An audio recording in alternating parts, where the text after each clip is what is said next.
big seat for the first time. Obviously, you've been to drafts, you've been part of the brain trust, but to be the guy with the final decision, what is this feeling like for you now as we're a week out from getting to Nashville? Well, I don't know any better, so I guess it's my first time. It's been exciting.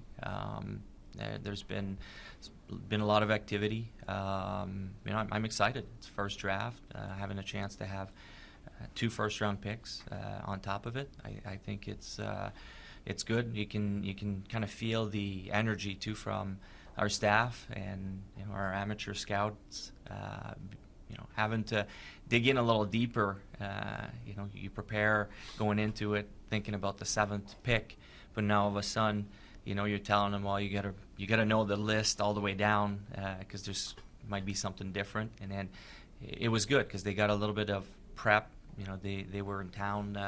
We were together in Buffalo. They were in town after that, so it forced them to dig in a little deeper for their list, so you can find or feel the excitement on their part. Danny, did you reach out to get an interview with Matt Michkov before the draft? I believe we'll have the chance to meet with him, yes. You mentioned the calls that are coming. Is there, with 7 and 22, it's some pretty good ammunition. Is there a chance you could move up, or if you do move, would it be more likely that you would move back and sort of stockpile? Honestly, everything's on the table. We've had discussions in both directions. It would kind of have to make sense, I guess, for both sides, whoever's involved. Like I said, I'm not taking anything off, but I would think that if something like that were to happen, it's probably going to be on the draft floor, depending how the board falls during that day. Just the way it always works. We have layers of players at certain levels. Obviously, if the players fall into a point where you think you have a chance to move up, and you feel that the price is worth it to move up, then we'll try it. Again, if our list falls quickly and we feel we can move back and potentially get the same player a little bit later, then we'll try to do that. So that's what you're trying to do and trying to evaluate on the draft floor. Brent, there's a lot of excitement around this draft, not just because of the top guys, obviously, but just in general about the depth. I guess, what's your evaluation of the draft? Do you agree that this is a stronger than average draft? And if so, where do you see kind of the drop-off where it becomes more of a normal group? Well, I think it's pretty well known at the top of the draft. Obviously, you have some elite players, and but it has been known as a deep draft. I think you go right through the second round. I think there's different layers that we've identified of, like I just said, there's different layers as far as guys that we feel are potentially top 6 forwards or, whatever. There's players that we're confident are going to play but might not have the same ceiling. So those are all the things we evaluate. But it is a deep draft, I think, and we're confident we're going to get a good player at 22, and if we add more picks, we're confident we're going to get some good players there throughout the early rounds, and our guys spend a lot of time trying to identify guys for late round picks as well. So, right, the buzz around the draft is it's a lot of quality forwards, some quality defensemen, maybe not as many as the forwards. Yeah. When you factor in though some of the Russians beyond Michkov, a couple of them are defensemen, maybe a forward or two. Do you feel that there's sufficient depth throughout the top round that to feel comfortable with being able to get a quality player pretty much wherever you might be picking beyond? Are you talking specifically defensemen or for? Oh, well, just in general. Yeah, I mean, one of the questions is about defensemen, let me phrase it better. When you factor in the Russians beyond Michkov, and they're all kind of X factors because what's involved in bringing guys over. Do you feel that there's an opportunity maybe that guys will fall to you in the 22 range who might not otherwise either? Possibly, yeah. No, we've spent a lot of time. We're like every other team as far as the Russian players. It's a good year in Russia. Unfortunately, we weren't allowed to be there personally, but Kenny Hudakov, our Russian scout, have met with these players. I've spent a lot of time watching them live. We spend a lot of time watching them video. So there are some quality players from Russia that are going to go high in this draft, probably before we pick. Maybe even at 22. So that's an evaluation. Obviously, we'll put our list together as we see fit, but for whatever reason, it is a strong year in Russia, and we'll have to make a decision. And do you think the depth of defensemen specifically might be a little bit better than it's been? No, I don't think so. No, there are some quality defensemen, I think, in the first round, but overall, I don't think it's a real deep draft for defensemen, though. Danny, as we know, around this time, there's a ton of trade discussion with other teams. When we talked to Kevin Hayes at the end of the season, he said he probably would learn whether he'd be a Flyer or not around the draft. Like, where do things stand with Kevin? Have you had a lot of dialogue with other teams? Nothing has really changed on that. We still value Kevin. We still think he can help. You know, it's tough to tell at this point. You know, he's a big 6'5" centerman. They're not easy to find, and it's not like free agency is really deep there with centermen. So to replace him would be tough as well. So you know, right now my stance hasn't changed on that. Dan, you mentioned in one of your press conferences that the left side was something that you wanted to look at. Is it practical to try to get something there through the draft because of the fact that it might be a year or two, or free agency or trade? Is that something you're looking at? Well, it's certainly not at the top of the draft. You know, you got to be careful to take the best player available for us. That's going to be the goal. You have to be careful because that player is probably not going to be here for another few years.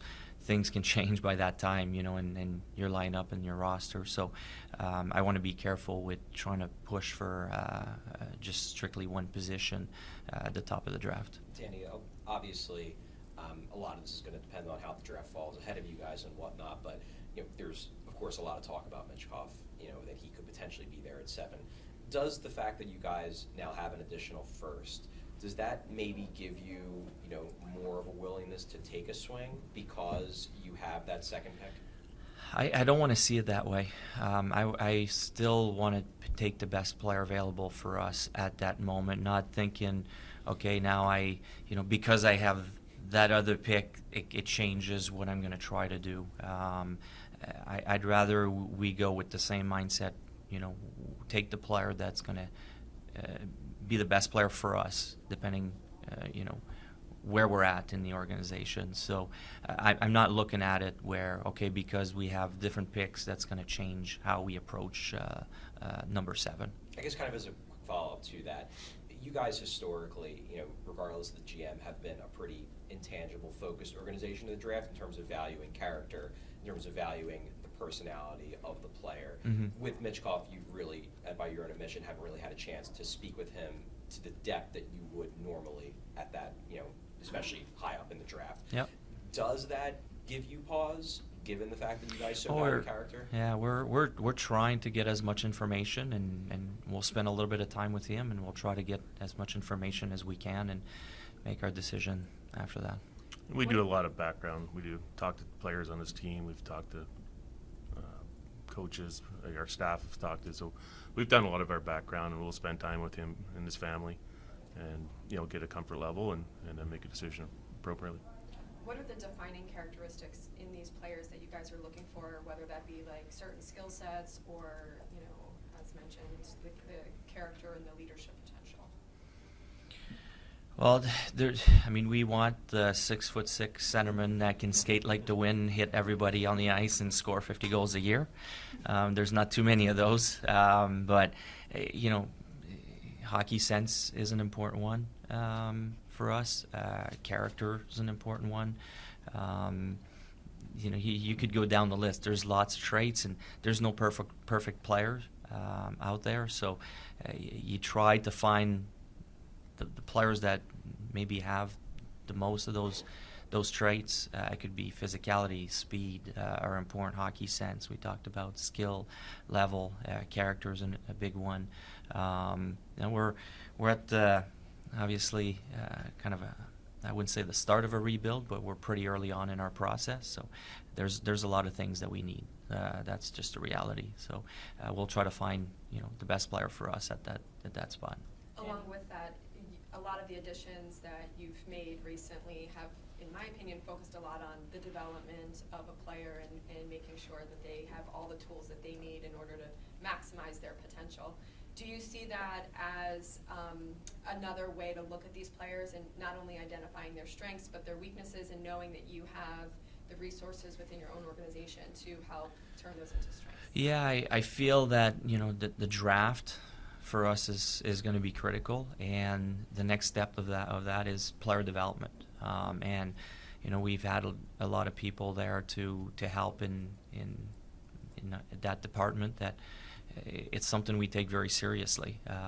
Try to help these players become the best players they can be. So, adding Patrick Sharp and John LeClair, they're going to have a big say in that, and I'm really excited about those two guys coming aboard to kind of show what they've been through. And they've had an interesting career path. I had the chance to see John LeClair myself as a young boy in Montreal when he started, and then it wasn't an easy road for him. Yeah, he won the Stanley Cup early, but they were pretty tough on him, and he gets traded to Philadelphia and became a superstar here. That was pretty cool to see. Look at Patrick Sharp, what he's been through early in his career. I think that's tremendous experience that they'll be able to share with our young guys. They haven't had the cleanest and easy path to winning Stanley Cups and being star players. So I think it's pretty cool that they'll be able to share that with young players. Danny, as it stands right now, going into the draft, you're set to pick at number 22, and then you don't pick again until number 87. Do you have any aspirations of trying to pick up some picks in that? We'd like to. Yeah, we'd like to. That's not a secret. We'd like to add, and like Brent said, there's some depth in this draft. So if we have the chance, yes, we would like to add in that gap between 22 and 87. Brent, we know Danny's been involved with your guys' drafts, I think, since 2020, but this is the first time he's been GM. Can you maybe explain the dynamic between you and Danny and kind of who has the final say, or how much Danny will be involved in getting his voice in there? Well, it hasn't really changed much, to be honest with you. Danny spent a lot of time. We've been on the road together a lot over the last couple of years, evaluating the same players. So even when he took over, he had a pretty good idea where we each stand on especially the players at the top of the draft that he was aware of, and we have a similar philosophy. So he has some different ideas of approaches that he's addressed with our staff and our scouts and what he thinks, and but it's been pretty, as far as our amateur scouting side, it's been pretty easy transition, to be honest with you. I guess kind of as a follow-up to that, and this is to both of you, over the last few drafts, there has kind of been, and Brent, you've spoke to this, there's kind of been a little bit of an organizational pivot in terms of taking maybe bigger swings. Cutter Gauthier is a really high upside player. Even Samu Tuamala, with the skating ability, has high upside. Are you guys still maybe leaning towards that? Looking to maybe take a little bit more risk to potentially have the higher reward? In some cases, yeah. I think you got to measure it. It depends where you pick to. I think there's certain players that it depends what the risk is. If the risk is character and lack of drive or lack of compete, that's a big risk for me. And those are risks that tend to work against you down the road, even if they do play. But the risk, if it's just a player needs to get stronger or there's skating issues that our staff feel like it can be addressed, or whatever the issue is, that's a thing that we can help with and fix. Then we're willing to take those swings if we think the ceiling's that much higher for a particular player. Brian, Connor Bedard aside, can you talk about the strength of the WHL class this year? Yeah, it's actually it's been a good year out there. There's goaltenders, there's a couple defensemen, there's some centermen. Between Jagger, Danielson up the middle, then you got Molendyke, you got Bjarnason in net. Honzik is a big Czechs playing out there. So it's a good draft. It's been a good year for the West, and they're spread out throughout there. So we spent a lot of time out there in the prairies. Brent, there's 4 kids from the U.S. national team program that can go in the top 15 even. When you look at where those guys project, and the 2019 group is sort of the class for that program, do you project, these guys in this year's group, if we're talking 5 years from now, do they project to be at that level of like a Zegras, a Caulfield, a Boldy, a York, or will they be close to that if they continue on their progression? Possibly, yeah. They're different players. I guess this group is probably a little smaller, you could say, with the exception of Hughes. But this group is, that line especially has been dynamic. They've torn apart the USHL. I think they've all broken records, I think. So, and each are different. Perot's an elite hockey sense guy, obviously not a very big body. Smith is highly skilled, makes plays, sees the ice so well. Leonard's more of a power guy, but drives. He's got skill himself, speed. And then Moore's on a second line, which normally a lot of years he'd be a first line center. So it's just the way it is. But it was an exciting group, and obviously it's fun to evaluate top players like that. So But to compare, that group was pretty special. Is there a danger in overvaluing small sample sizes, like the under 18s, high profile? Yes, I'll answer your question. Yes, it is. Going back to that line you mentioned for the U.S. National Team Development Program, obviously you guys aren't going to give away your secret sauce here, but Yeah. what's the risk there of, maybe it turns out that two of those guys were really carrying the line and one of the guys is a passenger, and how do you guys try to determine, whether maybe one of those guys is overrated and one of those guys might be underrated and whatnot? Well, in some cases, I think you're referring to Leonard probably, but you watch the games when he's on a different line and see how he drives the line. In other cases, you watch. We've seen these kids for not just this year. These kids have been high-profile players for a few years now, so they've been on the radar. But again, you see when Leonard was playing with Moore, or you see when Pro's on a different line. We've seen these guys. We have guys almost at every game there. It's just one of the most over-scouted teams in the history of hockey, probably. I'm curious, obviously outside of the top two or three, all these guys are going to go back for another year of junior college, whatever it is. But what's the logical time frame, especially with number 7, that you could see whoever you get in a Flyers uniform? Do you want somebody who could be more ready in a year, or are you okay with they go like Cutter's doing 2 years, 3 years, maybe in college? We want the best player 3-4 years down the road. Dan, I'm not going to speak, but I think we're agreeing on that. It's not a rush as far as who's going to play first. There's a lot of guys that'll play sooner, but who's going to become the best NHL player is our focus. I agree with that. It's about the development of the player. I'm not worried if it's 3, 4, 5 years down the road that they become the best they can be. I'm not worried about next year or the year after. In an ideal world, would you guys like to pick one goalie somewhere along the way? Well, we're again, if possible, but it's pretty exciting what's going on and what's coming up. Not just with the Flyers, but the farm system too. We have some good goalies coming up, guys that could turn out to be high end. So, we'd like, if possible, to find another one and keep growing that. But I don't think in the past that's always been a strength of the Flyers. So it's exciting knowing that we have some prospects that could develop into really high end goaltenders. In saying that, it's a pretty good goalie draft. There is depth at the goaltending position.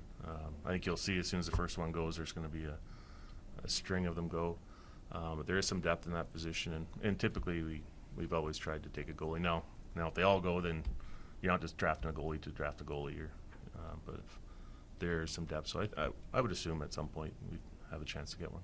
For Danny or Brent, I know it's best player available pretty early in the draft for you guys, but is there an area maybe you guys want to replenish a little bit later in the draft? Like we said, we got some bunch of different positions. We're not that deep in any position. A right wing, I guess you could say that we have depth, but again, there's some quality players, and if it's the best player significantly, then we'll have another right winger. But we have some holes to fill, and we'll evaluate that. It's always if it comes in the players are equal and our guys are 50-50, maybe we go by position, but we do our list and we try to stick by it as much as we can. And we have to be careful too. Again, we discussed that earlier about 3, 4, 5 years down the road, the roster is going to be completely different. So you have to be careful diving into that too much.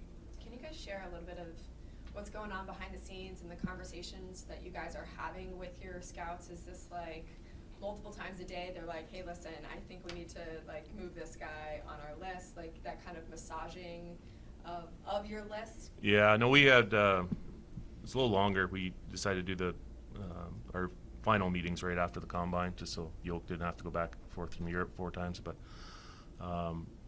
they spent the whole week together in Buffalo, and then the whole week last week here, and it got fairly heated there. I think I had to shut it down the last day just to get everybody away from each other and take a few days, take the weekend to come back. And I spoke to pretty much every other day. I've spoken to guys, and they want to tweak certain things, and there's certain things I didn't like at the time, but you let slide, and I can adjust it as I want to. But just the way it works, and we'll continue to discuss certain players and right up until the draft. But our list is in pretty good shape right now, and I think there's probably, I'd say 90% complete, and then I think there will be some tweaks through some final interviews, and also just some last minute information sometimes, or just strong feelings. Especially some of the guys in the later rounds that we want guys that really want to fight for somebody.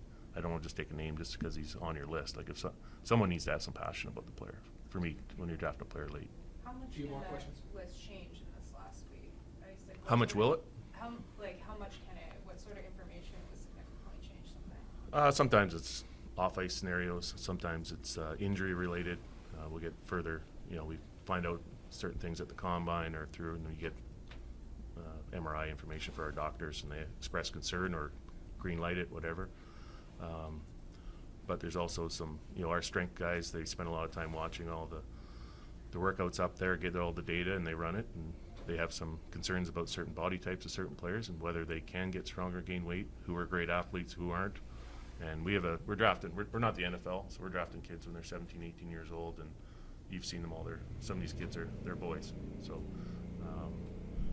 as long as our guys are comfortable that we can work with them, get them stronger, and hopefully become NHL players one day, then we'll draft them. And in some cases, it's a lost cause. Like they're just too small or too thin or not athletic. And when you're talking about a player that may be a below-average skater at this point, if it's just simply strength-related, then we can work with that. But if he's fundamentally flawed and just not very athletic, then it's a tough road to overcome. Danny, there's been some speculation around the league that you guys may potentially even pick up another first-round pick before the draft. Obviously, you can't predict what's going to happen, but do you have any optimism that you guys could potentially hit the draft with 3 first-rounders rather than just 2? If someone wants to give us another pick, we'd take it, gladly take it. We're having discussions with different team. I'd probably say it's not likely, but we're definitely looking at every avenue, and I would love to give another jolt to our amateur scouts to dive in even deeper in our list. We're trying, no doubt about it, but you need a dancing partner as well. So I don't know if it's realistic. You mentioned that your roster needs 3 or 4 years from now might be different than the ones that you have right now. So when you do have a tie, for example, if you have a player rated similarly in terms of just pure skill, how do you go about kind of rating positional needs? Are you looking to now, or are you looking ahead? Especially early on, I think we will dive deeper and deeper and deeper into it, try to find, we'll ask our guys to find something. There's got to be a difference somewhere. So it's kind of go back to videos, to their charts, to the interviews. So you try to just get deeper into those 2 players and find the one trait that can make the difference. That's kind of my approach with it, more than, especially early in the draft, more than the position that they play in. So that's like last resort. I would prefer that it doesn't come down to just position. I'd rather have our guys find a trait that separates the 2. Danny, you've mentioned being open for business and willing to listen on anyone. Did you notice a considerable uptick in phone calls once you said that, like in terms of interest from your players? I've seen an uptick probably this week. I think it felt like the guys are getting down to business a little bit more, getting inside the 10-day window to the draft. So I'd have to say this week was probably a time where I started getting more return calls.